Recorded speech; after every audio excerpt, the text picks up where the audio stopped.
Hello everyone, welcome to Tara IAS. Think IAS, think Tara. This is Venkat Devarkonda. I am your current affairs faculty. Without any further delay, let's start our session. Let's start our discussion with question number 1. So question చూడండి, one nation, one subscription is aimed towards. So ఇది డైరెక్ట్గా scheme name అనమాట. So దీని యొక్క aim ఏంటి అని చెప్పి అడుగుతున్నారు.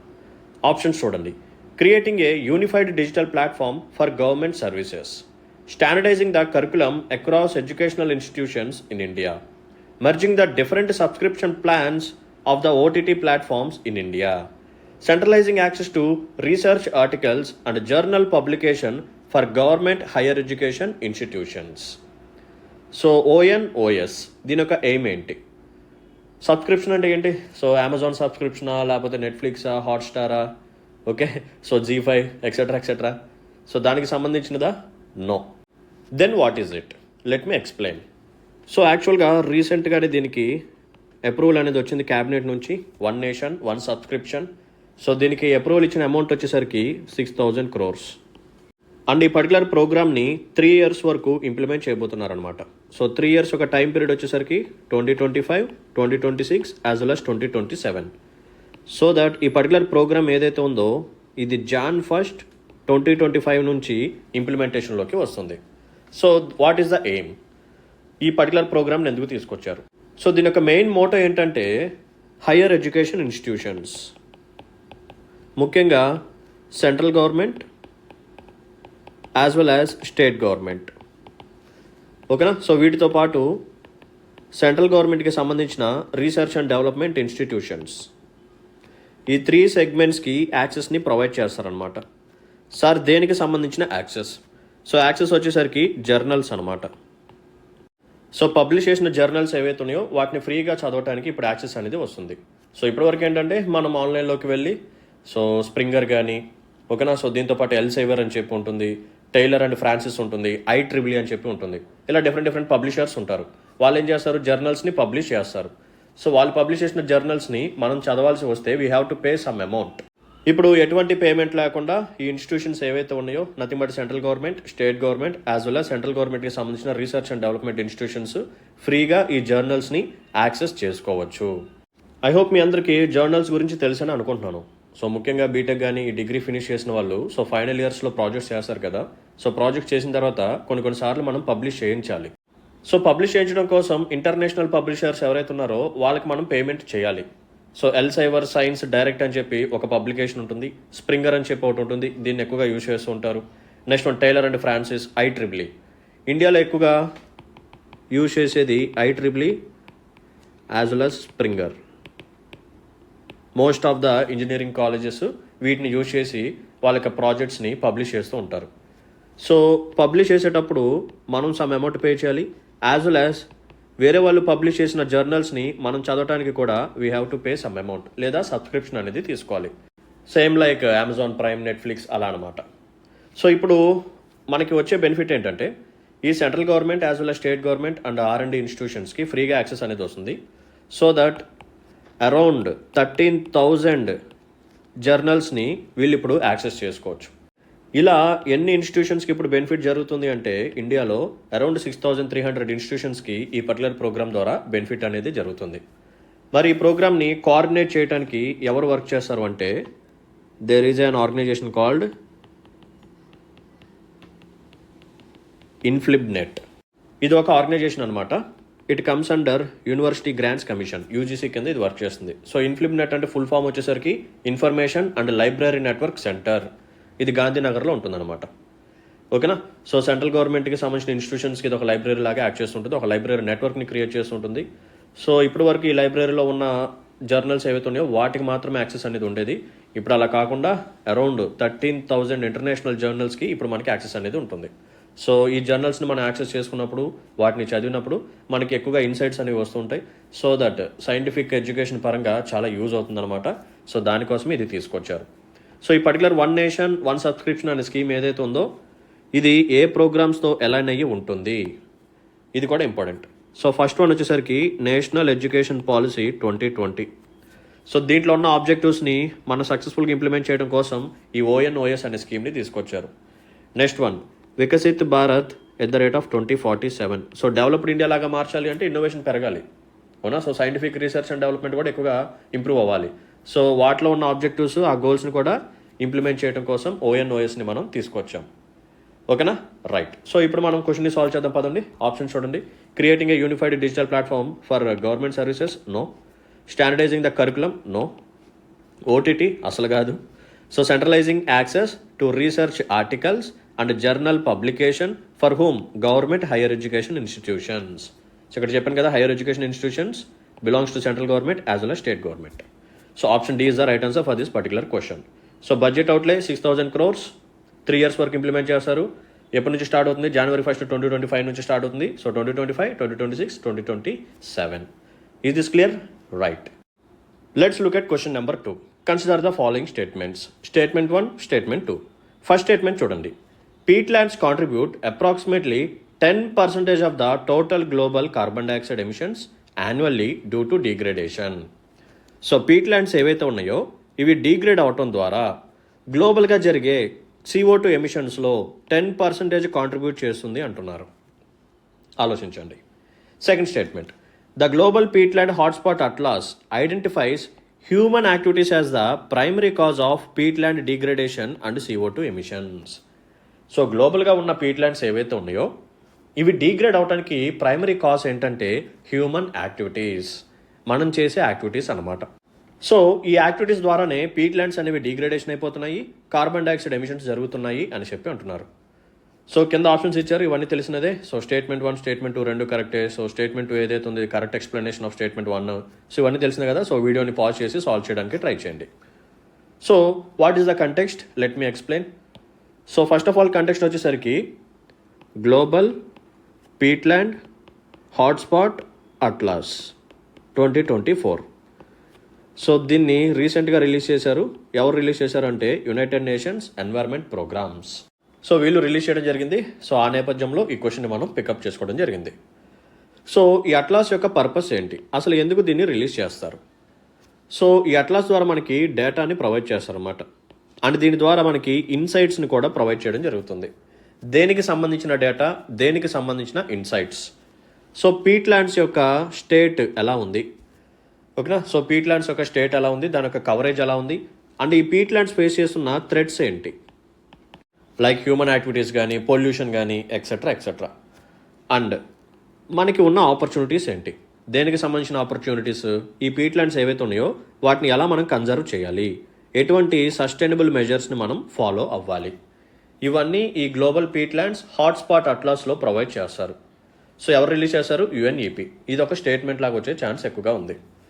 సో ఫస్ట్ ఆఫ్ ఆల్ అసలు పీట్లాండ్ అంటే ఏంటి, ఇది మనం తెలుసుకోవాలి. సో ఈ టాపిక్ అనేది ఎన్వైర్న్మెంట్ పరంగా చాలా ఇంపార్టెంట్ అనమాట. సో జాగ్రత్తగా నోట్ డౌన్ చేసుకోండి.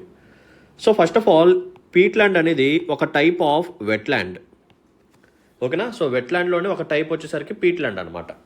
సో ఈ పీట్లాండ్ ఏదైతే ఉందో ఇది ఒక యూనిక్ వెట్లాండ్ ఎకోసిస్టమ్ అని చెప్పి పిలుస్తారు. సో ఈ పీట్లాండ్లో మనకి ఏమవుతుంది అంటే వాటర్ అనేది లాగింగ్ అయిపోయి ఉంటుంది, అంటే వాటర్ అనేది అక్కడే నిల్వండిపోతుంది అనమాట.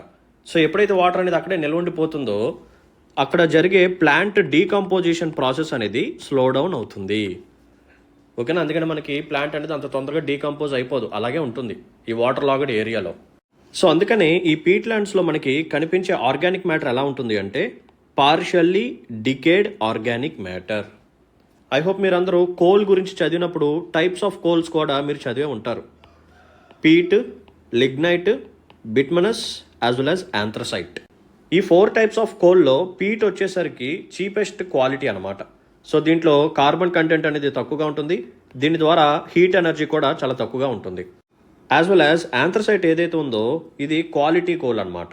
సో ఇది హైయెస్ట్ క్వాలిటీ, దీంట్లో కార్బన్ కంటెంట్ ఎక్కువగా ఉంటుంది, దీన్ని బర్న్ చేస్తే హీట్ ఎనర్జీ కూడా ఎక్కువగా వస్తుంది. సో పీట్ ఏదైతే ఉందో దీంట్లో కార్బన్ కంటెంట్ తక్కువగా ఉంటుంది, as well as heat energy తక్కువగా వస్తుంది, ఎందుకంటే దీంట్లో ఆర్గానిక్ మ్యాటర్ అనేది కంప్లీట్గా డీకే అవ్వలేదు. ఎందుకు డీకే అవ్వలేదు? అక్కడ వాటర్ లాగింగ్ ఉంది కాబట్టి. సో ఆ డీకంపోజిషన్ ప్రాసెస్ అనేది స్లో డౌన్ చేసింది కాబట్టి. Okay, right. సో ఈ పీట్లాండ్స్ ఏవైతే ఉన్నాయో ఇవి యాక్చువల్గా కార్బన్ సింక్స్ లాగా యాక్ట్ చేస్తూ ఉంటాయి, ఓకేనా. సో అట్మాస్ఫియర్లో ఉన్న కార్బన్ని ఇది ఈ పీట్లాండ్ సాయిల్స్లో స్టోర్ చేసుకుని ఉంటుంది. సో పీట్లాండ్లో మనకి కనిపించే సాయిల్ ఏదైతే ఉందో దాంట్లో కార్బన్ కంటెంట్ ఎక్కువగా ఉంటుందన్నమాట. సో రిమైనింగ్ అంటే ప్రపంచవ్యాప్తంగా ఉన్న ఫారెస్ట్ మొత్తాన్ని ఒక సైడ్ తీసుకోండి, అండ్ గ్లోబల్ వైడ్గా ఉన్న పీట్ ల్యాండ్స్ మొత్తాన్ని ఒక సైడ్ తీసుకోండి. అర్థమైందా? సో వరల్డ్ వైడ్గా ఉన్న పీట్ ల్యాండ్స్ ఒక సైడ్, వరల్డ్ వైడ్గా ఉన్న ఫారెస్ట్ ఒక సైడ్ తీసుకోండి. సో ఈ రెండిట్లో ఏది ఎక్కువగా కార్బన్ స్టోర్ చేసుకొని ఉంటుంది, ఏది ఎక్కువగా కార్బన్ సింక్ లాగా యాక్ట్ చేస్తుంది అంటే పీట్ ల్యాండ్స్ అనమాట. Is this clear? రైట్. చాలా ఇంపార్టెంట్ పాయింట్ ఇది. ఫారెస్ట్ కంటే పీట్ ల్యాండ్ ఎక్కువగా కార్బన్ని స్టోర్ చేసుకుంటుంది. Most important point. సో మన ఇండియాలో ఈ పీట్ ల్యాండ్స్ అనేవి ఎక్కడెక్కడ అవైలబుల్గా ఉన్నాయి అంటే Himalayas, eastern Himalayas, western Ghats, north east India, ఈ 3 రీజన్స్లో పీట్ ల్యాండ్స్ అనేవి ఎక్కువగా ఉన్నాయి. సో పీట్ ల్యాండ్స్ వల్ల మనకున్న బెనిఫిట్స్ ఏంటంటే ఇందాక మనం మాట్లాడుకున్నాం, ఇది కార్బన్ సింక్ లాగా యాక్ట్ చేస్తుంది, ఎక్కువ కార్బన్ ఇది స్టోర్ చేసుకుంటుంది. అండ్ క్లైమేట్ రెగ్యులేషన్ లాగా కూడా ఇది యాక్ట్ చేస్తుంది. క్లైమేట్ రెగ్యులేషన్ అంటే ఎలా? సో అట్మాస్ఫియర్లో ఉన్న కార్బన్ డైఆక్సైడ్ని ఇది స్టోర్ చేసుకుంటుంది కాబట్టి. నెక్స్ట్ వన్ వాటర్ మేనేజ్మెంట్ లా కూడా ఇది యూజ్ చేస్తుంది. ఎందుకంటే ఇక్కడ వాటర్ అనేది లాగింగ్ అయిపోయి ఉంటుంది కాబట్టి కంటిన్యూస్గా గ్రౌండ్ వాటర్ అనేది రీఛార్జ్ అవుతూ ఉంటుంది అనమాట ఈ పీట్ ల్యాండ్స్ నుంచి. నెక్స్ట్ వన్, ఈ పీట్ ల్యాండ్స్లో మనకి మంచి రిచ్ బయోడైవర్సిటీ కనిపిస్తూ ఉంటుంది. So various kinds of species కానీ, ఎండేంజర్డ్ స్పీషీస్ కానీ, ఓకేనా, సో క్రిటికల్ ఎండేంజర్డ్ కానీ థ్రెటెండ్ స్పీషీస్ కానీ ఇవన్నీ ఇటువంటి పీట్ ల్యాండ్స్లో కనిపిస్తూ ఉంటాయి. సో బయోడైవర్సిటీ పరంగా కూడా ఇది యూజ్ అవుతుంది. ఓకేనా. So this is the significance of peat lands. So peat lands అంటే ఏంటో చూసాము, మన ఇండియాలో ఎక్కడెక్కడ రీజన్స్లో ఉన్నాయి కూడా మనం చూసాము. సో ప్రెజెంట్ ఈ పీట్ ల్యాండ్స్ అనేవి హ్యూమన్ యాక్టివిటీస్ వల్ల ఎక్కువగా డిగ్రేడ్ అయిపోతున్నాయి. సో హ్యూమన్ యాక్టివిటీస్ అంటే ఏమేమి వస్తాయంటే first one agriculture use. Normal peat ల్యాండ్స్ని అగ్రికల్చర్ కోసం యూజ్ చేసేసుకుంటున్నారనమాట. సో అలా కన్వర్షన్ జరిగిపోతుంది. సో పీట్ ల్యాండ్స్ యొక్క కౌంట్ అనేది నథింగ్ బట్ ఆ డిస్ట్రిబ్యూషన్ ఏరియా అనేది తగ్గిపోతుంది. నెక్స్ట్ వన్, ఈ పర్టికులర్ పీట్ ల్యాండ్స్లో ఉన్న పీట్ని ఎక్స్ట్రాక్ట్ చేసుకొని ఫ్యూయల్ లాగా యూజ్ చేసుకుంటున్నారు. నేనేమని చెప్పాను, పీట్, లిగ్నైట్, బిట్మనస్, యాంథ్రసైట్ అని చెప్పాను కదా. ఇవి 4 టైప్స్ ఆఫ్ కోల్ కదా. సో వీటిని బర్న్ చేస్తే మనకి ఏమొస్తుంది, ఫైర్ వస్తుంది కదా. సో పీట్ అనేది చీప్ క్వాలిటీ కోల్ అని చెప్పి కూడా మాట్లాడుకున్నాము. సో ఈ పీట్ ల్యాండ్లో కనిపించే ఈ పీట్ని తీసుకొని వెళ్ళిపోయి ఫ్యూయల్ లాగా బర్న్ చేసుకుంటున్నారు అక్కడ లోకల్ కమ్యూనిటీస్. సో ఇప్పుడు ఏమవుతుంది, పీట్ ల్యాండ్స్ మళ్ళీ డిగ్రేడ్ అయిపోతాయి. నెక్స్ట్ వన్, ఇండస్ట్రీస్ క్రియేట్ చేసే పొల్యూషన్ వల్ల కూడా ఇవి డిగ్రేడేషన్కి గురవుతున్నాయి అనమాట. అండ్ అప్పుడప్పుడు ఈ చుట్టుపక్కల ఇన్ఫ్రాస్ట్రక్చర్ ప్రాజెక్ట్స్ జరిగినప్పుడు వీటిని కూడా రోడ్స్ లాగా కన్వర్ట్ చేసేయటం, ఓకేనా. సో వీటిని మళ్ళీ నార్మల్ ల్యాండ్స్లోకి కన్వర్ట్ చేసేయటం అలా చేస్తున్నారు. ఓకే. సో ఈ పర్టికులర్ రిపోర్ట్ ఏదైతే ఉందో, global peat lands hotspot atlas 2024 ఏదైతే ఉందో, ఇది కొన్ని ఫ్యాక్ట్స్ని మనకి ప్రొవైడ్ చేసింది.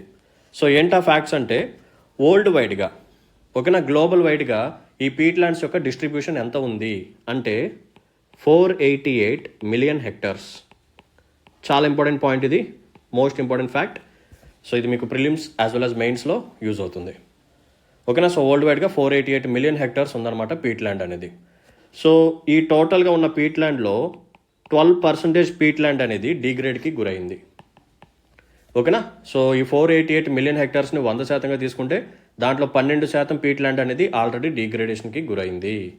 సో ఎప్పుడైతే ఈ పీట్ ల్యాండ్స్ అనేవి డిగ్రేడేషన్కి గురవుతాయో అప్పటి వరకు అది స్టోర్ చేసుకున్న కార్బన్ ఏదైతే ఉందో దాన్ని అట్మాస్ఫియర్లోకి రిలీజ్ చేసేస్తుంది. సో అప్పుడు CO2 ఎమిషన్స్ అనేది జరుగుతుందన్నమాట. సో వరల్డ్ వైడ్గా ఈ పీట్ ల్యాండ్స్ చేసే CO2 ఎమిషన్స్ అనేవి లెస్ దాన్ 10% ఉంటుంది. 10% కాదు, 10% కంటే తక్కువే అన్నమాట.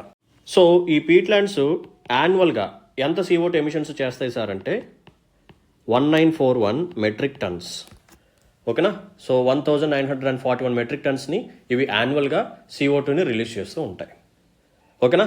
రైట్. సో ఇప్పుడు మనం క్వశ్చన్ని సాల్వ్ చేద్దాం పదండి. So peat lands contribute approximately 10% of the total global CO2 emissions annually due to degradation. So 10% కాదమ్మా, it is less than 10%. So first statement wrong. Second statement చూడండి, global peat land hotspot atlas identifies human activities. So human activities as the primary cause of peat land degradation and CO2 emissions. So నేను already చెప్పాను కదా, మన activities ద్వారా Pete lands అనేవి డిగ్రేడేషన్కి గురవుతున్నాయి. ఎప్పుడైతే అవి డిగ్రేడ్ అవుతున్నాయో అప్పటి వరకు స్టోర్ చేసుకున్న కార్బన్ని అట్మాస్ఫియర్లోకి రిలీజ్ చేస్తున్నాయి. సో సెకండ్ స్టేట్మెంట్ కరెక్టే. So option D, statement 1 is incorrect but statement 2 is correct. ఏదైతే ఉందో ఇది కరెక్ట్ ఆన్సర్ అనమాట. ఓకేనా. So option D is the right answer for this particular question. Let's look at question number 3. ఇది మనకి international relations పరంగా చాలా ఇంపార్టెంట్ అనమాట. So what is the blue line referenced in the ceasefire agreement between Israel and Lebanon. So రీసెంట్గా ఇజ్రాయెల్కి లెబనాన్కి మధ్య ఒక cease fire agreement అనేది జరిగింది. సో అక్కడ ఒక బ్లూ లైన్ అనే కాన్సెప్ట్ వచ్చింది. సో బ్లూ లైన్ అంటే ఏంటి? It is a piece treaty signed between Israel and Lebanon a maritime boundary between Israel and Jordan, a strategic road along the Israel and Egypt border, a de facto border set up by United Nations in 2000 between Israel and Lebanon. So what is it? So వీడియోని pause చేయండి, solve చేయడానికి try చేయండి. So what is the context? దీనికి ఒక background ఉంటుంది, నేను చెప్తాను చూడండి.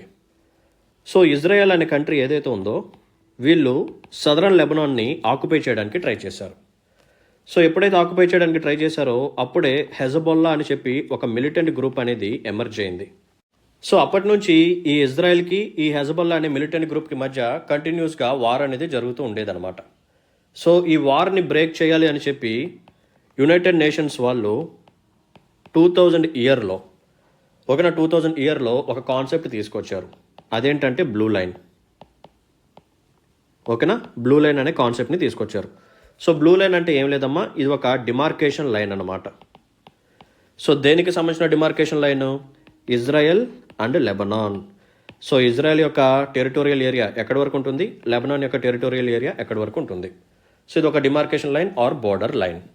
అండ్ వెరీ రీసెంట్గా ఏం జరిగింది అంటే మళ్ళీ ఇజ్రాయెల్కి యాజ్ వెల్ యాజ్ ఈ హెజ్బొల్లా అనే మిలిటెంట్ గ్రూప్కి మధ్య వార్ స్టార్ట్ అయింది. పాస్ట్ 14 months నుంచి ఈ ఇష్యూ అనేది జరుగుతూ ఉందన్నమాట. సో ఈ పర్టికులర్ ఇష్యూని రిజాల్వ్ చేయడం కోసం United States as well as France వాళ్ళు కలిసి ఓకేనా మీడియేషన్స్ జరిపి వీళ్ళిద్దరి మధ్య జరుగుతున్న వార్ని సీజ్ ఫైర్ చేశారు. ఐ హోప్ మీరందరూ సలార్ పార్ట్ 1 చూసారని అనుకుంటున్నా. సో దాని కింద ఒక ట్యాగ్ ఉంటుంది, సీజ్ ఫైర్. సీజ్ ఫైర్ అంటే ఏం లేదమ్మా, టెంపరీగా ఈ ఫైరింగ్స్ని లేకపోతే ఈ వార్ని ఆపివేయటం, నిలిపివేయటం. సో పార్ట్ 1లో వాళ్ళు ఆపేస్తారు, సీజ్ ఫైర్ని చేస్తారనమాట. ఎండింగ్ వచ్చేసరికి సీజ్ ఫైర్ని లిఫ్ట్ చేసేస్తారు. సో పార్ట్ 2లో ఏదన్నా జరగవచ్చు. సో ఇక్కడ కూడా అంతే, ప్రజెంట్ ఇజ్రాయెల్కి హెజ్బొల్లాకి మధ్య జరుగుతున్న వార్ని సీజ్ ఫైర్ చేయడం జరిగింది. సో టెంపరీగా ఈ వార్ని ఆపేశారు. ఎలా ఆపేశారు అంటే ఈ యునైటెడ్ నేషన్స్ సెక్యూరిటీ కౌన్సిల్ ఏదైతే ఉందో వీళ్ళు ఒక రిజల్యూషన్ని పాస్ చేయడం ద్వారా ఇక్కడ సీజ్ ఫైర్ అనేది వచ్చింది. సో ఈ రిజల్యూషన్కి ఒక నెంబర్ ఉంది, ఆ నెంబర్ ఏంటంటే 1701. సో రిజల్యూషన్ 1701ని యునైటెడ్ నేషన్స్ సెక్యూరిటీ కౌన్సిల్ వాళ్ళు పాస్ చేయడం ద్వారా ఇజ్రాయెల్ వర్సెస్ హెజ్బొల్లాకి మధ్య జరుగుతున్న వార్ని సీజ్ ఫైర్ చేయడం జరిగింది. So what is this particular resolution? అసలు 1709 అనే రిజల్యూషన్ ఏదైతే ఉందో దీంట్లో ఏ పాయింట్స్ ఉంటాయో చెప్తాను చూడండి. సో ఇప్పటి నుంచి సదరన్ లెబనాన్లో ఇజ్రాయెల్కి సంబంధించిన ఆర్మీ ఉండకూడదు. ఓకేనా, సో వాళ్ళ ట్రూప్స్ మళ్ళీ తీసుకొని ఇజ్రాయెల్కి వెళ్ళిపోవాలి, వాళ్ళ బార్డర్లోకి వెళ్ళిపోవాలి. యాజ్ వెల్ యాజ్ హెజ్బొల్లా వాళ్ళు కూడా ఇనాక్టివ్గా అయిపోవాలి. సో ఇది ఒక మిలిటెంట్ గ్రూప్ కాబట్టి ఆల్రెడీ ఈ హెజ్బొల్లా గ్రూప్ మీద డిఫరెంట్ కంట్రీస్ ఇది ఒక టెర్రరిస్ట్ ఆర్గనైజేషన్ అని చెప్పి కూడా ముద్ర వేశారు. సో అందుకని మీరు కూడా యాక్టివ్గా ఉండకూడదు. సో ఈ సదరన్ లెబనాన్లో ఇప్పుడు ఎవరెవరు ఉంటారు అంటే ఫస్ట్ వన్ లెబనీస్ ఆర్మీ. అసలు ఫస్ట్ ఆ కంట్రీ తాలూకా ఆర్మీ ఉండాలి కదా, Lebanon, southern Lebanon. So Lebanese army ఉంటుంది. Next one UNIFIL. సో దీని యొక్క ఫుల్ ఫామ్ వచ్చేసరికి United Nations interim force in Lebanon. So interim force అంటే it stands for temporary force. Interim బడ్జెట్ని మనం ప్లేస్ చేసాం కదా ఎప్పుడు ఎలక్షన్ టైం పీరియడ్లో. సో ఇంటరిమ్ బడ్జెట్ అనేది పర్మనెంట్గా ఉంటుందా? ఉండదు కదా. ఎలక్షన్స్ అయిపోయిన తర్వాత మళ్ళీ మనం ఫుల్ బడ్జెట్ని పెడతాము. సో అది టెంపరరీ ఫినామినా. సో ఇక్కడ కూడా అంతే, ఒక టెంపరరీ ఫోర్స్ అనమాట. United Nations interim force in Lebanon. So దీన్నే United Nations peacekeeping forces అని చెప్పి కూడా పిలుస్తారు. సో శాంతిని నెలకొల్పటానికి వర్క్ చేసే ఫోర్స్ అనమాట. సో ఇప్పుడు సదరన్ లెబనాన్లో ఈ Lebanese army as well as UNIFIL వీళ్ళిద్దరు మాత్రమే ఉండాలి. ఇజ్రాయెల్కి సంబంధించిన ట్రూప్స్ ఉండకూడదు, హెజ్బొల్లా కూడా ఉండకూడదు. According to resolution number 1709 by United Nations Security Council. That's it. So ఇప్పుడు సాల్వ్ చేయండి. ఈ బ్లూ లైన్ అనేది ఏదైతే ఉందో ఇది ఒక de facto border set up by United Nations in 2000 between Israel as well as Lebanon. So option D is the right answer for this particular question. Let's look at question number 4. Consider the following statements about microplastics. So statements చూడండి. Primary microplastics are exclusively formed by the degradation of larger plastics. So ఎప్పుడైతే ఈ large size plastics ఏవైతే ఉన్నాయో అవి డీగ్రేడేషన్కి గురైనప్పుడు మనకి primary microplastics అనేవి form అవుతాయి అని చెప్పి అంటున్నారు. ఓకే, సెకండ్ వన్ చూడండి. Secondary microplastics are intentionally manufactured for industrial and cosmetic use. So cosmetic purpose కోసం, ఇండస్ట్రియల్ పర్పసెస్ కోసం మనం కావాలి అని చెప్పి తయారు చేసే వాటిని సెకండరీ మైక్రోప్లాస్టిక్స్ అని చెప్పి అంటారంట. సో ఆలోచించండి. Third statement, microplastics are used in drug delivery systems due to their chemical absorption as well as release capabilities. So మైక్రోప్లాస్టిక్స్ని మనం డ్రగ్ డెలివరీ సిస్టంలో కూడా యూజ్ చేస్తామంట. ఎందుకంటే దీనికి ఒక క్యాపబిలిటీ ఉంది అని చెప్పి అంటున్నారు. ఏంటా క్యాపబిలిటీ? ఇది కెమికల్స్ని అబ్జార్బ్ చేసుకుంటుంది, యాజ్ వెల్ యాజ్ రిలీజ్ కూడా చేస్తుంది. సో ఆ క్యాపబిలిటీ మైక్రోప్లాస్టిక్స్కి ఉంది కాబట్టే మనం దీన్ని యూజ్ చేస్తామని చెప్పి అంటున్నారు. సో కరెక్ట్ స్టేట్మెంట్స్ని ఐడెంటిఫై చేయండి అని చెప్పి అంటున్నారు. సో వీడియోని పాజ్ చేయండి, సాల్వ్ చేయడానికి ట్రై చేయండి. సో నేను ఎక్స్ప్లెయిన్ చేస్తాను చూడండి అమ్మా. సో మైక్రోప్లాస్టిక్స్ అంటే ఏంటి? సో పేరులోనే ఉంది మైక్రో. సో మైక్రో అంటే something which is in very very small size. So small plastic fragments ఏవైతే ఉన్నాయో వాటిని మనం మైక్రోప్లాస్టిక్స్ అని చెప్పి పిలుస్తూ ఉంటాం. సో ఈ స్మాల్ మైక్రోప్లాస్టిక్స్ ఏవైతే ఉన్నాయో వీటి వల్ల ఎన్విరాన్మెంట్కి నెగిటివ్ ఇంపాక్ట్స్ ఉన్నాయి, as well as aquatic life మీద కూడా నెగిటివ్ ఇంపాక్ట్స్ ఉన్నాయి. సో జనరల్గా దీనికి ఎటువంటి క్లియర్ డెఫినేషన్ అనేది లేదు. అంటే మైక్రోప్లాస్టిక్స్ అంటే ఇంత సైజు కంటే తక్కువగా ఉన్న వాటిని మనం మైక్రోప్లాస్టిక్స్ అంటాము అని చెప్పి ఎక్కడ ఒక స్టాండర్డ్ డెఫినేషన్ అయితే లేదు.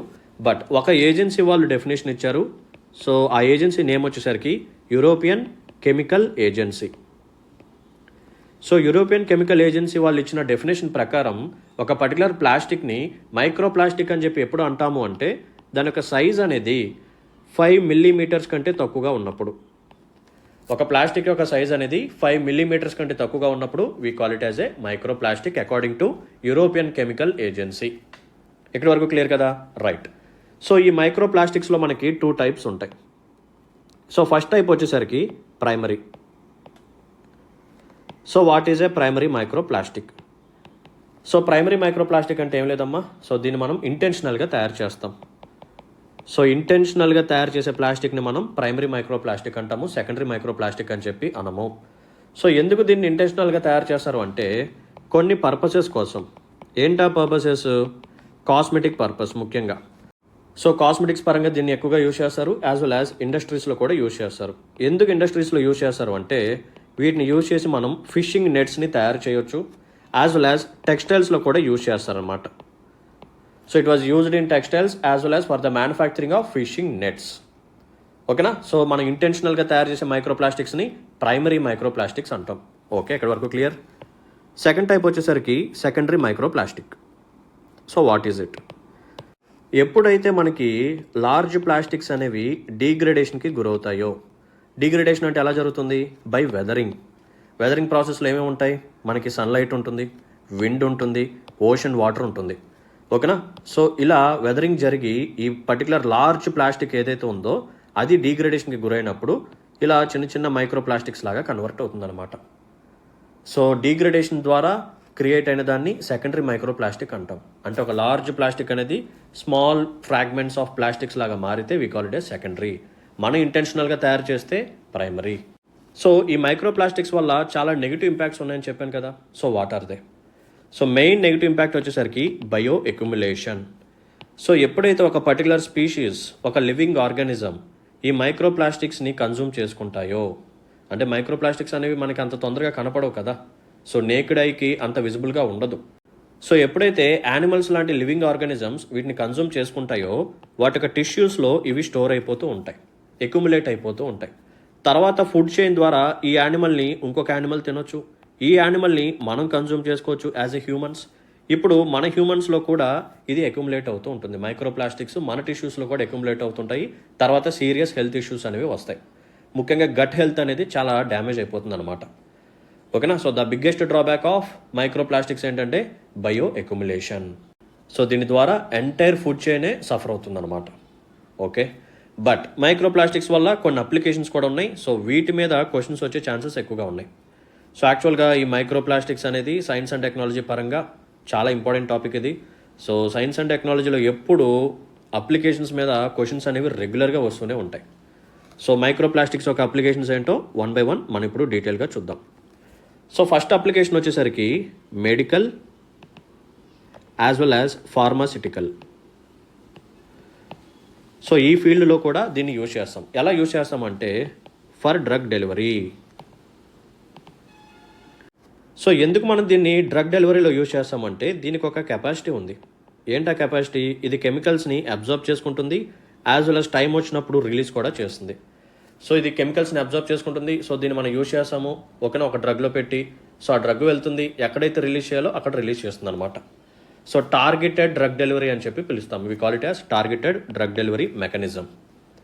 ఇది ఒక అప్లికేషన్. నెక్స్ట్ అప్లికేషన్ వచ్చేసరికి ఇండస్ట్రీస్లో మనం దీన్ని టెక్స్టైల్స్లో యూజ్ చేస్తాము, యాజ్ వెల్ యాజ్ ఫిషింగ్ నెట్స్లో కూడా యూజ్ చేస్తాం. సో ఫిషింగ్ నెట్స్ని తయారు చేయడానికి టెక్స్టైల్స్లో కూడా దీన్ని మనం యూజ్ చేస్తాం. అండ్ కాస్మెటిక్స్ అని చెప్పాను కదా, ఎస్, కాస్మెటిక్స్లో కూడా ఎక్కువగా యూజ్ చేస్తారు. కాస్మెటిక్స్లో దీన్ని ముఖ్యంగా ఎక్స్ఫోలియేటింగ్ ఏజెన్సీ లాగా యూజ్ చేస్తారు,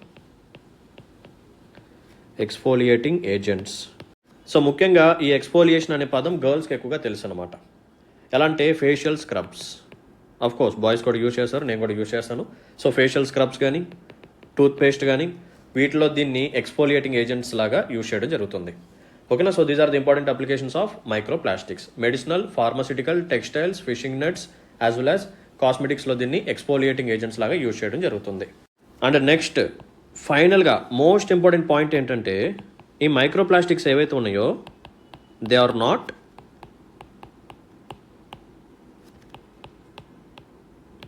బయోడిగ్రేడబుల్. ఓకేనా, దే ఆర్ నాట్ బయోడిగ్రేడబుల్. ఇది యూపీఎస్సీలో చాలా ఫేమస్ అనమాట ఈ టాపిక్ అనేది. కంటిన్యూస్గా ఏదో ఒక ఐటమ్ ఇస్తాడు, అది బయోడిగ్రేడబుల్లా కాదా అని చెప్పి అడుగుతాడు. నానో టెక్నాలజీలో ఈ స్టేట్మెంట్స్ ఎక్కువగా వస్తూనే ఉంటాయి. సో అందుకనే ఈ మైక్రోప్లాస్టిక్స్ అనేవి బయోడిగ్రేడబుల్ కాదు. సో అందుకనే ఇది ఒక సీరియస్ కన్సర్న్ లాగా మారుతుంది. Is this clear? రైట్. ఇప్పుడు మనం క్వశ్చన్ని సాల్వ్ చేద్దాం పదండి. Primary microplastics are exclusively formed by the degradation of larger plastics. అవునా? రాంగ్. ప్రైమరీ మైక్రోప్లాస్టిక్స్ అంటే ఏంటి? మనం ఇంటెన్షనల్గా తయారు చేసే వాటిని ప్రైమరీ మైక్రోప్లాస్టిక్స్ అంటాం. మరి సెకండరీ మైక్రోప్లాస్టిక్స్ అంటే ఒక లార్జ్ ప్లాస్టిక్ అనేది డీగ్రేడేషన్కి గురైనప్పుడు మనకి క్రియేట్ అయ్యే మైక్రోప్లాస్టిక్సే సెకండరీ మైక్రోప్లాస్టిక్స్. సో ఇక్కడ ఇంటర్చేంజ్ చేసి ఇచ్చారు మీకు స్టేట్మెంట్స్ అనేది. సో 2 స్టేట్మెంట్స్ రాంగే. సో మైక్రోప్లాస్టిక్స్ ఏవైతే ఉన్నాయో దీన్ని మనం టార్గెటెడ్ డ్రగ్ డెలివరీ లాగా యూజ్ చేస్తాము. ఎందుకంటే దీనికి ఒక ప్రాపర్టీ ఉంది. ఆ ప్రాపర్టీ ఏంటంటే ఇది కెమికల్స్ని అబ్జర్వ్ చేసుకుంటుంది, యాజ్ వెల్ యాజ్ రిలీజ్ కూడా చేస్తుంది. సో కరెక్ట్ స్టేట్మెంట్ అడిగాడు, ఇక్కడ థర్డ్ స్టేట్మెంట్ ఒక్కటే కరెక్ట్ కాబట్టి option A 3 only is the right answer. చూసారు కదా, సైన్స్ అండ్ టెక్నాలజీని ఇలా మీరు లాజికల్గా నేర్చుకోవాలి. ఓకేనా. సో రాట్ లెర్నింగ్ అనేది మన దగ్గర అస్సలు ఉండదు. అండ్ నా సైన్స్ అండ్ టెక్నాలజీ క్లాసెస్ చాలా అంటే చాలా కాన్సెప్చువల్గా ఉంటాయి. ముఖ్యంగా బయోటెక్నాలజీ, వ్యాక్సిన్స్ పరంగా అయినా, ఇమ్యునైజేషన్ పరంగా అయినా, క్రిస్పర్ క్యాస్9 టెక్నాలజీ, ఇన్విట్రో ఫెర్టిలైజేషన్ అని చెప్పి, 3 పేరెంట్ బేబీ అని చెప్పి, జీన్ ఎడిటింగ్ టెక్నిక్స్ అని చెప్పి, ఓకేనా. అండ్ రీసెంట్గా క్యార్-T సెల్ థెరపీ కూడా చాలా న్యూస్లో ఎక్కువగా ఉంది. ఇవన్నీ నేను నా క్లాసెస్లో కాన్సెప్చువల్గా ఎక్స్ప్లెయిన్ చేశాను. బికాజ్ యూపీఎస్సీలో కాన్సెప్చువల్ క్లారిటీ ఉంటేనే మోస్ట్ ఆఫ్ ద క్వశ్చన్స్ని మనం సాల్వ్ చేయగలం. ఓకేనా. అలా కాకుండా రోట్ లెర్నింగ్ చేసేసి అన్నీ మనం గుర్తుపెట్టుకోవడం చాలా అంటే చాలా కష్టం, ఇంపాసిబుల్. హిస్టరీని గుర్తుపెట్టుకొని, ఓకేనా, తర్వాత పాలిటీకి సంబంధించిన ఆర్టికల్స్ కొన్ని గుర్తుపెట్టుకోవాల్సి వస్తుంది, ఇంటర్నేషనల్ అగ్రిమెంట్స్ చాలా గుర్తుపెట్టుకోవాల్సి వస్తుంది, ఎన్వైర్న్మెంట్ పరంగా వచ్చినప్పుడు కన్వెన్షన్స్ ఎక్కువగా గుర్తుపెట్టుకోవాలి. సో దానికి సంబంధించిన అవుట్కమ్స్ ఏంటో కూడా గుర్తుపెట్టుకోవాలి. ముఖ్యంగా రీసెంట్గా జరిగిన COP29, సో దానికి సంబంధించిన అవుట్కమ్స్ ఏంటి. సో కాప్లో మనకి UNFCCకి సంబంధించినవి ఉంటాయి, UNCBDకి సంబంధించింది ఉంటుంది. సో ప్రెజెంట్ కాప్స్తో పాటు ప్రీవియస్గా కొన్ని ఇంపార్టెంట్ కాప్ మీటింగ్స్, దానికి అవుట్కమ్స్ కూడా ఉంటాయి. అవి కూడా మనం గుర్తుపెట్టుకుంటూనే ఉండాలి. సో అందుకని ఇన్ని ఫ్యాక్ట్స్ని మనం మెమరైజ్ చేయాలి. సో ఎప్పుడైతే మనకి క్లాసెస్ అనేవి కాన్సెప్చువల్గా ఒక ఆర్డర్లో, ఒక లాజిక్లో ఉంటాయో మనకి ఈ ప్రాసెస్ అనేది సింప్లిఫైడ్గా మారిపోతుంది. సో జస్ట్ ఫ్యాక్ట్స్ చెప్పే చోట మీరు క్లాసెస్ వింటే చాలా ఇబ్బంది పడతారు. ఈరోజు చదివితే బాగానే ఉంటుంది, ఈరోజు అర్థమైద్ది, నెక్స్ట్ డే నథింగ్. 1 వీక్ ఆగాక శూన్యం. ఒక 1 మంత్ ఆగిన తర్వాత మెహర్ రమేష్ డైలాగ్ ఒకటి ఉంటుంది, ఈ సినిమా ఎక్కడో చూసినట్టు ఉందే అని అనిపించింది, కానీ అది ఇది కాదు. అర్థమైందా? సో అలాగే ఉంటుంది అనమాట సిచ్యువేషన్. ఓకేనా. So whatever. So jokes అయిపోయినాయి. సో 4th క్వశ్చన్ మనం ఫినిష్ చేసేసుకున్నాము. Now move on to last question. Let's look at the final question. India has recently signed the Riyadh design law treaty. So ఈ Riyadh design law treaty అనేది దేనికి సంబంధించినది? It promote the use of traditional designs in the international markets. It simplify registration process for international designs across the country. It provide financial subsidies for industrial design patents. Establish a global database of traditional Indian crafts. So what is it? So context ఏంటో మనకు అర్థమైపోయింది, అవునా. So India has recently signed the Riyadh design law treaty. So ఇది ఎక్కడ జరిగింది? So మొత్తం చెప్తాను, జాగ్రత్తగా వినండి. So there is an organisation called WIPO. So WIPO stands for world intellectual property organisation. ఏంటిదమ్మా? World intellectual property organisation. So WIPOలో కొంతమంది మెంబర్స్ ఉన్నారు. సో ఆ మెంబర్స్లో ఇండియా కూడా ఒక మెంబర్ అనమాట. సో వీళ్ళందరూ కలిసి రియాద్, ఇది ఎక్కడుంది? సౌదీ అరేబియా, ఇక్కడ ఒక కాన్ఫరెన్స్ని పెట్టుకొని ఈ ట్రీటీని తీసుకురావడం అనేది జరిగింది. So what is this treaty? ఓకేనా. సో ఈ ట్రీటీ నేమ్ వచ్చేసరికి Riyadh design law treaty. So పేరులో మనకేం కనిపిస్తుంది? డిజైన్. సో ఇది గుర్తుపెట్టుకోండి. అండ్ నెక్స్ట్ టాపిక్ వచ్చేసరికి IPR, intellectual property rights. So మీ అందరికీ తెలుసని అనుకుంటున్నాను. సో మనకి సైన్స్ అండ్ టెక్నాలజీ పరంగా, ఎకానమీ పరంగా ఇది చాలా important topic. So intellectual property రైట్స్లో మనకి కొన్ని కాంపోనెంట్స్ ఉంటాయి. ఏంటవి? First one copyright, second one trademark, తర్వాత trade secret, next patent rights, geographical indication tag, nothing but GI tag, as well as industrial design. So ఈ industrial డిజైన్కి సంబంధించిన ట్రీటీయే ఈ రియాద్ డిజైన్ లా ట్రీటీ అనమాట. Sir industrial design అంటే ఏంటి? Let me explain. So జనరల్గా ఈ ఇండస్ట్రియల్ డిజైన్ అనే కాన్సెప్ట్ ఏదైతే ఉందో ఇది దేని గురించి డీల్ చేస్తుంది అంటే ఒక ప్రోడక్ట్ తాలూకా ఒక ప్రోడక్ట్ తాలూకా ornamental as well as aesthetic appearance గురించి డీల్ చేస్తుంది.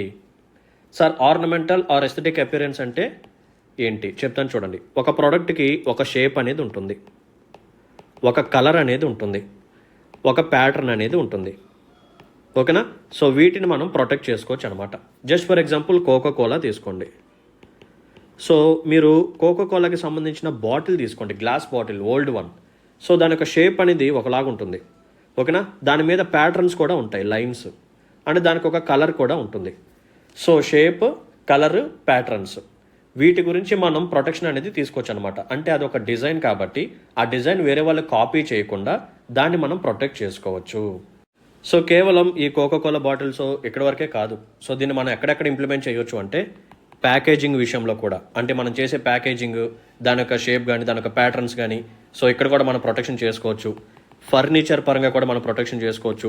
క్లోతింగ్లో కూడా, ఎలక్ట్రానిక్ డివైజెస్, ఓకేనా. Next medical equipment as well as handicraft items, ముఖ్యంగా జ్యువెలరీ కూడా.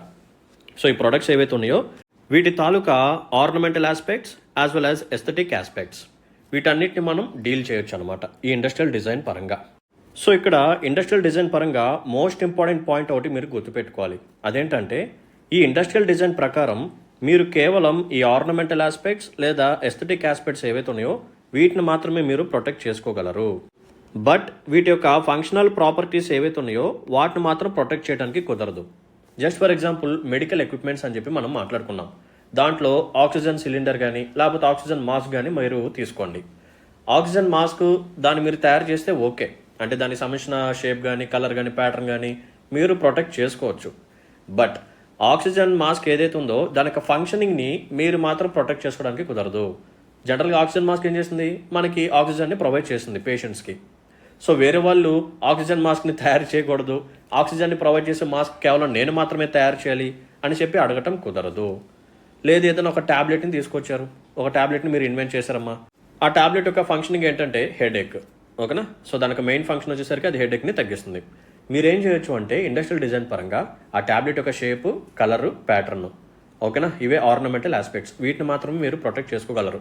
అంతేగాని హెడ్ఏక్ కోసం తయారు చేసే ట్యాబ్లెట్ నేను ఒక్కడనే చేయాలి, వేరే వాళ్ళు చేయడానికి వీలు లేదు అని చెప్పి వీటి కింద మీరు ప్రొటెక్షన్ తీసుకోవడానికి కుదరదు. I hope it is clear. ఓకేనా. సో ఫంక్షనల్ ప్రాపర్టీస్ని ప్రొటెక్ట్ చేసుకోవడం ఇండస్ట్రియల్ డిజైన్లో ఉండదు. ఓకేనా, రైట్. సో మన ఇండియాలో ఈ ఇండస్ట్రియల్ డిజైన్కి సంబంధించిన ఈ పర్టికులర్ ప్రొవిజన్స్ని డీల్ చేయడానికి ఒక యాక్ట్ కూడా ఉంది, అదే ఇండస్ట్రియల్ డిజైన్ యాక్ట్ 2000. ఓకేనా, రైట్. సో జనరల్గా ఇండస్ట్రియల్ డిజైన్ని కానీ మీరు పొందాలి అంటే మీరు ఏం చేయాలి? సో అప్లికేషన్ పెట్టుకోవాలి. సో చాలామంది బ్యూరోక్రాట్స్ని మీరు క్రాస్ చేయాలి. అప్పుడప్పుడు కరప్షన్ కూడా జరుగుతుంటుంది, రెడ్ టేపిజం కూడా జరుగుతుంటుంది. సో ఈ ప్రాసెస్ అనేది, ఈ ఫైలింగ్ ప్రాసెస్ అనేది చాలా కాంప్లికేటెడ్ అనమాట, యాజ్ వెల్ అస్ చాలా టైం టేకెన్ కూడా. సో అందుకని ఈ ఇష్యూస్ మొత్తాన్ని రిజాల్వ్ చేయడం కోసం, ఓకేనా, ముఖ్యంగా ఈ అప్లికేషన్ ప్రాసెస్ ఏదైతే ఉందో దీన్ని సింప్లిఫై చేస్తూ తీసుకొచ్చిన ట్రీటీయే ఈ Riyadh design law treaty. So ముఖ్యంగా ఈ ట్రీటీలో వాళ్ళు తీసుకొచ్చిన మెయిన్ చేంజెస్ ఏంటంటే గైడ్ లైన్స్. సో ప్రతి డిజైన్ అప్లికేషన్కి, ఓకేనా, ప్రతి ఇండస్ట్రియల్ డిజైన్ అప్లికేషన్కి same rules, same regulations, same guidelines, nothing but they brought uniformity. So application ప్రాసెస్లో యూనిఫార్మిటీని తీసుకొచ్చారు. నెక్స్ట్ వాళ్ళు తీసుకొచ్చిన ఇంకొకటి ఏంటంటే ఫ్లెక్సిబిలిటీ. ఇప్పుడు మీరు ఇండస్ట్రియల్ డిజైన్ని పొందాలి అంటే మీరు ఏం చేయాలి? ఏదైనా ఒక ఫోటో కానీ, ఓకేనా, వాళ్ళకి ఏదైనా ఒక విజువల్ రిప్రజెంటేషన్ని ప్రొవైడ్ చేయాలి. అప్పుడే వాళ్ళకి మీ ప్రోడక్ట్ యొక్క షేప్ కానీ, దాని యొక్క కలర్ కానీ, దాని యొక్క అపీరియన్స్ కానీ తెలుస్తుంది. సో ఇప్పుడు వాళ్ళు మనకి ప్రొవైడ్ చేసిన ఫ్లెక్సిబిలిటీ ఏంటంటే మనం డ్రాయింగ్స్ని ప్రొవైడ్ చేయొచ్చు, మన ప్రొడక్ట్స్ తాలూకా డ్రాయింగ్స్ని ప్రొవైడ్ చేయొచ్చు, యాజ్ వెల్ యాజ్ ఫొటోస్ని ప్రొవైడ్ చేయొచ్చు, యాజ్ వెల్ యాజ్ వీడియోస్ని కూడా ప్రొవైడ్ చేయొచ్చు. ఓకేనా. సో రిప్రజెంటేషన్ పరంగా ఫ్లెక్సిబిలిటీని ఎక్కువగా తీసుకొచ్చారు. సో ఫైలింగ్ ప్రాసెస్ని సింప్లిఫైడ్ చేశారనమాట. ఓకేనా. ముఖ్యంగా ఈ సెవరల్ హర్డిల్స్ కానీ ఈ బ్యూరోక్రాటిక్ హర్డిల్స్ కానీ ఏవైతే ఉన్నాయో వాటన్నింటినీ సింప్లిఫై చేస్తూ ఈ అప్లికేషన్ ప్రాసెస్ అనేది క్విక్గా అయిపోయేలాగా, ఫ్లెక్సిబుల్గా అయిపోయేలాగా డిజైన్ చేశారు ఈ ట్రీటీ పరంగా. ఓకేనా. So this is all about Riyadh design law treaty. So దీన్ని ఎవరు తీసుకొచ్చారమ్మా? What is a nodal agency or responsible agency? వీపో, world intellectual property organisation. So ఇది యునైటెడ్ నేషన్స్కి సంబంధించిన ఒక ఆర్గనైజేషన్ అనమాట. అండ్ ఈ ఆర్గనైజేషన్ యొక్క మెయిన్ ఆబ్జెక్టివ్ ఏంటంటే క్రియేటివిటీని ఎంకరేజ్ చేయాలి. అంతే కదా, ఇది మెయిన్గా డీల్ చేసేది ఇంటెలెక్చువల్ ప్రాపర్టీ రైట్స్. సో దాంట్లోనే కదా మనకి పేటెంట్స్ కానీ, trade marks, trade secrets, industrial designs, ఓకేనా, అండ్ జిఐ ట్యాగ్స్ ఇవన్నీ ఉంటాయి. సో ఇది ఇండైరెక్ట్గా ఏం చేస్తుంది? క్రియేటివిటీని ఎంకరేజ్ చేస్తుంది. అండ్ దీన్ని ఎప్పుడు తీసుకొచ్చారు? ఈ వీపోని 1967లో తీసుకొచ్చారనమాట. అండ్ ఇండియా అనేది ఇనీషియల్గా మెంబర్ కాదు. ఇండియా ఎప్పుడు జాయిన్ అయింది అంటే 1975లో జాయిన్ అవటం జరిగింది. సో ప్రెజెంట్ ఈ వీపోలో అరౌండ్ 193 మెంబర్స్ ఉన్నారనమాట. 193 మెంబర్ స్టేట్స్ వీపోలో ఉన్నారు. సో ఇండియా అనేది 1975లో జాయిన్ అయింది. సో 1975 అనేది మనకి emergency period. Okay, right. So ఇప్పుడు మన క్వశ్చన్ని సాల్వ్ చేయండి. So Riyadh design law treaty అనేది it related to simplify registration process for industrial designs across countries. ఓకేనా.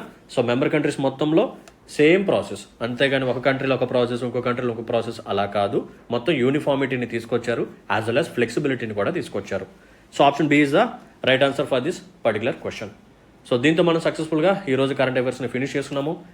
ఈవెన్ దో నాకు నిన్నటి నుంచి హెల్త్ బాగాలేదు, but still I taken this particular session. ఎందుకంటే మీకు క్లాసెస్ని మేము ప్రామిస్ చేసినప్పుడు రెగ్యులర్గా రావాల్సిందే at any cost. Okay. So ఇటువంటి కాంప్రహెన్సివ్ ఎఫర్ట్స్ని మీరు కానీ అక్నాలెడ్జ్ చేయాలని చెప్పి అనిపిస్తే, ఇటువంటి కాంప్రహెన్సివ్ క్లాసెస్ నా నుంచి మరిన్ని కోరుకున్నట్టయితే please hit the like button, మీ యొక్క వాల్యుబుల్ కామెంట్ మెన్షన్ చేయండి, అండ్ మీ ఫ్రెండ్స్ అండ్ ఫెలో ఆస్పిరెంట్స్కి మన వీడియోస్ని షేర్ చేయండి. So let's call it day then. See in the next session. Until then take care. Bye. Jai Hind.